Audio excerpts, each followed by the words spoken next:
Welcome to Sword Sharpening, a daily scripture reading from Monumental Grace. Our objective is to help people struggling with suicide follow Christ, replacing their despair with His divine purpose, transforming their darkest moment into a beacon of His light as they encounter God's monumental grace. I'm Chuck Kelly, and the purpose of the Sword Sharpening podcast is simple: to slow down, stay in one book of the Bible, and sharpen our knowledge and usage of Scripture through repeated exposure to the Word. Each day, for 1 month, we read the same book of the Bible together, not to rush through God's Word, check off a list, or complete a Bible in a year plan. We want to know Scripture deeply, faithfully, and accurately. As God's Word is repeated day after day, patterns emerge, doctrine becomes clearer, conviction deepens, and truth settles into the heart. We learn it and know it like never before. The author of Hebrews tells us in chapter 4, verse 12, "For the word of God is living and active and sharper than any two-edged sword." So wherever you are, driving, working, praying, or sitting quietly with your Bible open, let the Lord use His word to renew your mind, strengthen your discernment, sharpen your conviction, and conform you to Christ. This is Sword Sharpening, and we will be reading from the Legacy Standard Bible Translation. Let us hear the word of the Lord. Colossians, chapter 1. Paul, an apostle of Christ Jesus, by the will of God, and Timothy our brother, to the saints and faithful brothers in Christ in Colossae, grace to you and peace from God our Father. We give thanks to God, the Father of our Lord Jesus Christ, praying always for you, since we heard of your faith in Christ Jesus and the love which you have for all the saints, because of the hope laid up for you in heaven, of which you previously heard in the word of truth, the gospel, which has come to you, just as in all the world also it is constantly bearing fruit and multiplying, just as it has been doing in you also since the day you heard and understood the grace of God in truth. Just as you learned it from Epaphras, our beloved fellow slave, who is a faithful servant of Christ on our behalf, who also informed us of your love in the Spirit. For this reason also, since the day we heard, we have not ceased to pray for you and to ask that you may be filled with the full knowledge of His will in all spiritual wisdom and understanding, so that you may walk in a manner worthy of the Lord, to please Him in all respects, bearing fruit in every good work and multiplying in the full knowledge of God, being strengthened with all power, according to His glorious might, for the attaining of all steadfastness and patience, joyously giving thanks to the Father, who has qualified us to share in the inheritance of the saints in light, who rescued us from the authority of darkness and transferred us to the kingdom of the Son of His love, in whom we have redemption, the forgiveness of sins, who is the image of the invisible God, the firstborn of all creation. For in Him all things were created, both in the heavens and on earth, visible and invisible, whether thrones or dominions or rulers or authorities. All things have been created through Him and for Him. And He is before all things, and in Him all things hold together. And He is the head of the body of the church, who is the beginning, the firstborn from the dead, so that He Himself will have come to have first place in everything. For in Him all the fullness of God was pleased to dwell, and through Him to reconcile all things to Himself, having made peace through the blood of His cross, through Him, whether things on earth or things in heaven. And although you were formerly alienated and enemies in mind and in evil deeds, but now He reconciled you in the body of His flesh through death, in order to present you before Him, holy and blameless, and beyond reproach, If indeed you continue in the faith firmly grounded and steadfast, and not moved away from the hope of the gospel, which you have heard, which was proclaimed in all creation under heaven, and of which I, Paul, was made a minister. Now I rejoice in my sufferings for your sake, and I fill up what is lacking of Christ's afflictions in my flesh, on behalf of his body, which is the church, of which I was made a minister according to the stewardship from God given to me for you, so that I might fully carry out the preaching of the word of God. That is, the mystery which has been hidden from the past ages and generations, but has now been manifested to his saints, to whom God willed to make known what is the riches of the glory of this mystery among the Gentiles, which is Christ in you, the hope of glory. Him we proclaim, admonishing every man and teaching every man with all wisdom, so that we may present every man complete in Christ. For this purpose I also labor, striving according to his working, which he works in me in power. Chapter 2. For I want you to understand how great a struggle I have on your behalf, and for those who are at Laodicea, and for all those who have not seen my face in the flesh, so that their hearts may be encouraged, having been held together in love, even unto all the wealth of the full assurance of understanding, unto the full knowledge of God's mystery, that is, Christ himself, in whom are hidden all the treasures of wisdom and knowledge.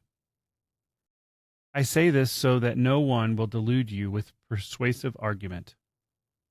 For even though I am absent in body, nevertheless I am with you in spirit, rejoicing to see your good order and the stability of your faith in Christ.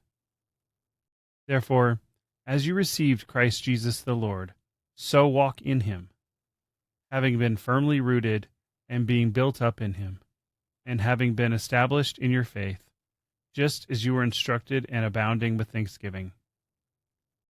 See to it that no one takes you captive through philosophy and empty deception, according to the tradition of men, according to the elementary principles of the world, and not according to Christ. For in him all the fullness of deity dwells bodily, and in him you have been filled, who is the head over all rule and authority, in whom you are also circumcised with a circumcision made without hands, in the removal of the body of the flesh, in the circumcision of Christ, having been buried with him in baptism, in which you were also raised up with him through faith in the working of God, who raised him from the dead. And you, being dead in your transgressions and the uncircumcision of your flesh, he made you alive with him, having graciously forgiven us all our transgressions, having cancelled out the certificate of debt consisting of decrees against us, which was hostile to us. He also has taken it out of the way, having nailed it to the cross. Having disarmed the rulers and authorities, he made a public display of them, having triumphed over them in him. Therefore no one is to judge you in food and drink, or in respect to a festival, or a new moon, or a Sabbath day, things which are only a shadow of what is to come, but the substance belongs to Christ. Let no one keep defrauding you of your prize by delighting in self-abasement and the worship of the angels, going into detail about visions he has seen, being puffed up for nothing by his fleshly mind, and not holding fast to the head, from whom the entire body, being supplied and held together by the joints and ligaments, grows with a growth that is from God. If you have died with Christ to the elementary principles of the world, why, as if you were living in the world, do you submit yourself to decrees? Do not handle, nor taste, nor touch, which deal with everything destined to perish with use, which are in accordance with the commands and teachings of men, which are matters having, to be sure, a word of wisdom in self-made religion and self-abasement, and severe treatment of the body, but are of no value against fleshly indulgence. Chapter 3. Therefore, if you have been raised up with Christ, keep seeking the things above, where Christ is, seated at the right hand of God. Set your mind on the things above, not on the things that are on earth. For you died, and your life has been hidden with Christ in God. When Christ, who is our life, is manifested, then you also will be manifested with him in glory. Therefore, consider the members of your earthly body as dead to sexual immorality, impurity, passion, evil desire, and greed, which is idolatry. On account of these things, the wrath of God is coming upon the sons of disobedience. And in them you also once walked, when you were living in them. But now you also lay them all aside: wrath, anger, malice, slander, and abusive speech from your mouth. Do not lie to one another, since you put off the old man with its evil practices, and have put on the new man, who is being renewed to a full knowledge according to the image of the one who created him. A renewal in which there is no distinction between Greek and Jew, circumcised and uncircumcised, barbarian, Scythian, slave, and free man. But Christ is all and in all. So as the elect of God, holy and beloved, put on a heart of compassion, kindness, humility, gentleness, and patience, bearing with one another and graciously forgiving each other. Whoever has a complaint against anyone, just as the Lord graciously forgave you, so also should you. Above all these things put on love, which is the perfect bond of unity. And let the peace of Christ rule in your hearts, to which indeed you were called in one body, and be thankful. Let the word of Christ dwell in you richly, with all wisdom, teaching and admonishing one another with psalms and hymns and spiritual songs, singing with gratefulness in your hearts to God. And whatever you do in word or deed, do all in the name of the Lord Jesus, giving thanks to God the Father through him. Wives, be subject to your husbands, as in fitting in the Lord. Husbands, love your wives and do not be embittered against them. Children, obey your parents in all things, for this is pleasing to the Lord. Fathers, do not exacerbate your children, so that they will not lose heart. Slaves, in all things obey those who are your masters, according to the flesh, not with eye service as men pleasers, but with integrity of heart, fearing the Lord. Whatever you do, do your work heartily, as for the Lord rather than for men, knowing that from the Lord you will receive the reward of the inheritance. Serve the Lord Jesus Christ. For he who does wrong will receive the consequences of the wrong which he has done, and that without partiality. Chapter 4. Masters, show to your slaves what is right and fair, knowing that you too have a master in heaven. Devote yourselves to prayer, being watchful in it with thanksgiving, praying all the time for us as well, that God will open up to us a door for the word, so that we may speak the mystery of Christ, for which I have also been bound, that I may make it manifest in the way I ought to speak. Walk in wisdom toward outsiders, redeeming the time. Let your words always be with grace, seasoned with salt, so that you will know how you should answer each person. Tychicus, our beloved brother and faithful servant and fellow slave in the Lord, will make known to you all my affairs, whom I have sent to you for this very purpose, that you may know about our circumstances, and that he may encourage your hearts. And with him Onesimus, our faithful and beloved brother, who is one of you. They will inform you about the whole situation here.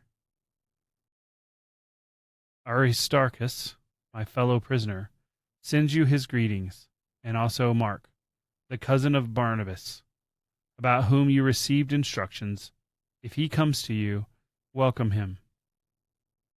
And also Jesus, who is called Justus. These are the only fellow workers for the kingdom of God who are from the circumcision, and have been proved to be a comfort to me. Epaphras, who is one of your number, a slave of Christ Jesus, sends you his greetings, always striving for you in his prayers, that you may stand complete and fully assured in all the will of God. For I testify for him that he has a deep concern for you and for those who are in Laodicea and Hierapolis. Luke, the beloved physician, sends you his greetings, and also Demas.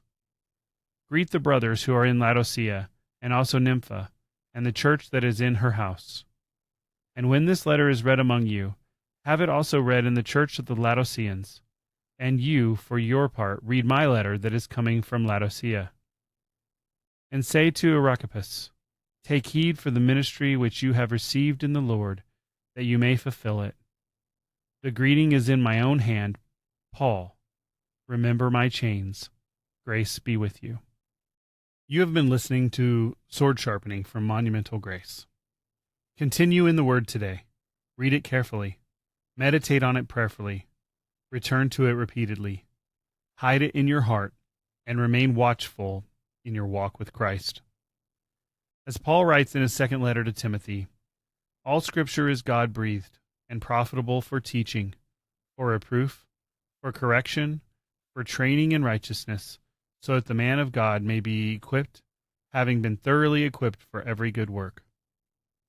If this daily Scripture podcast has encouraged you, share it with someone who needs more of God's Word in their life. May the Word of Christ dwell within you richly. Until tomorrow, put on the full armor of God, stand firm in the faith, and keep your sword sharp.